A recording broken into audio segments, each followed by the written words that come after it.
That day I was talking to my friend. We were talking about the scholarship. I can't say how important that things have been important to me. Let me tell you what we were talking about. We were talking about how people think about the scholarship. Many people think that going abroad, maybe having the scholarship of studying abroad is just lucky. But he told me something. It's not the matter of lucky. It's about hard working. It's about trusting. It's about taking risk. It's about patience. And it's about praying. Welcome back to my channel. Today we're gonna talk about the important topic, which is the visa procedure. And if you are new, don't forget to subscribe so that we not miss out other videos which are coming. Stay tuned, I'm coming. Before we talk many things, I need to explain a little bit in few words what is the visa. The visa is a paper that they put on your passport just to give you the permission to live in a given country for a given time. The visa can be for 2 or 4, 5 years or 1 year or some months according to what you are going to do in the country. Let me say this, the visa is the very important document when you need to move abroad. This is why many people don't move abroad. You may have passport, you may have money, you may have been even admitted to a given school, you may have got a job, but it doesn't matter if you don't have visa. That's why you have to listen carefully. Every valuable thing is expensive every day. Visa is the most expensive document among all documents I've searched in my procedure of coming abroad. I can say I spent a lot of money. I did a lot of journey just because of the visa. And I can say also you need to have a lot of documents which are even more difficult to get.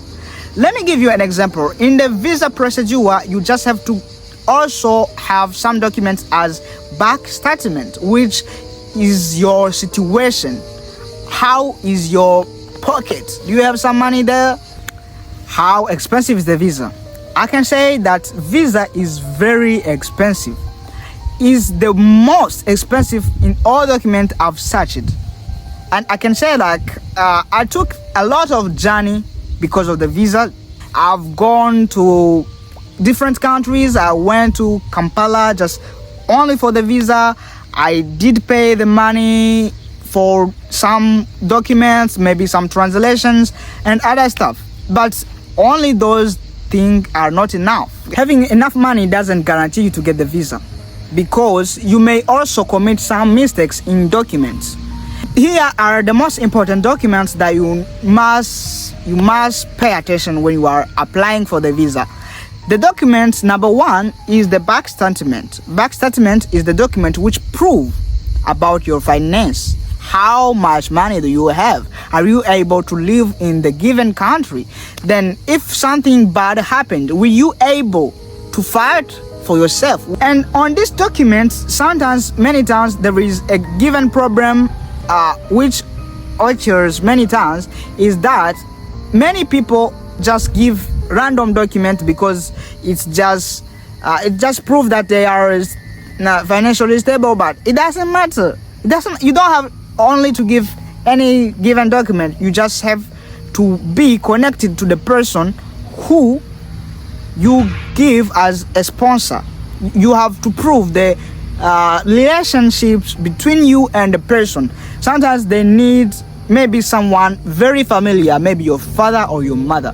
But when it's someone, maybe random person that they don't know, you didn't show any relationship between you and the person, sometimes they may even not give you the visa.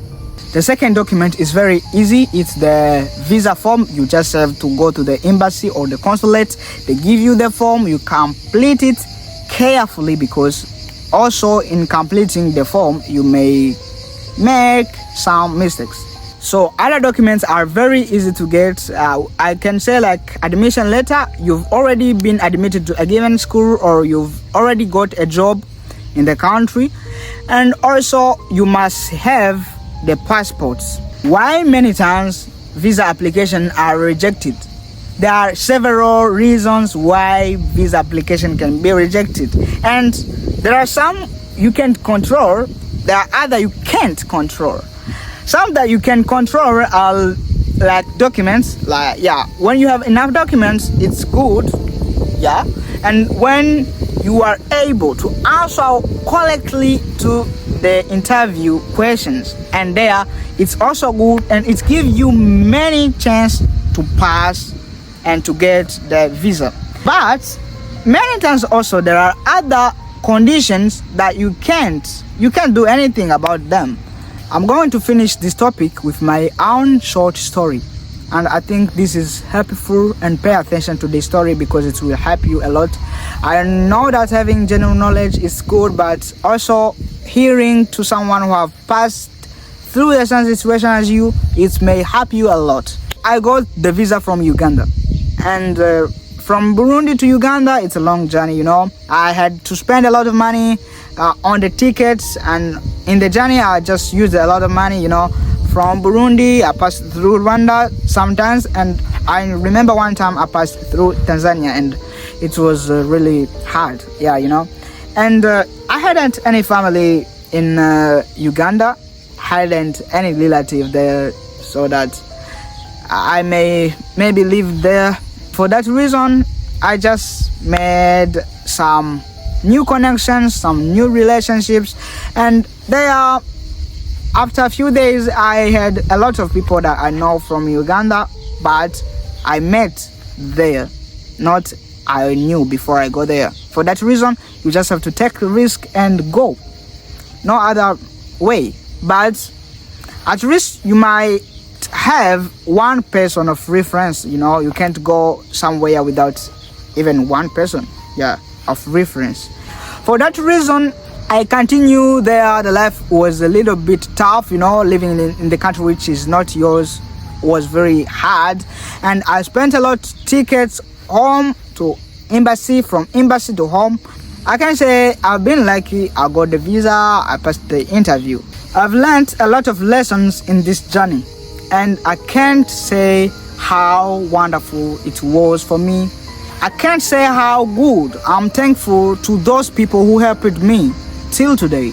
Even if you can do all procedure good, you have also to defend yourself well in the interview. And if you need to know about interview questions and how to answer them correctly, properly, subscribe to this channel and wait for the next video, and see you there. Thank you for being with me. I hope I will see you in the next video. Ciao.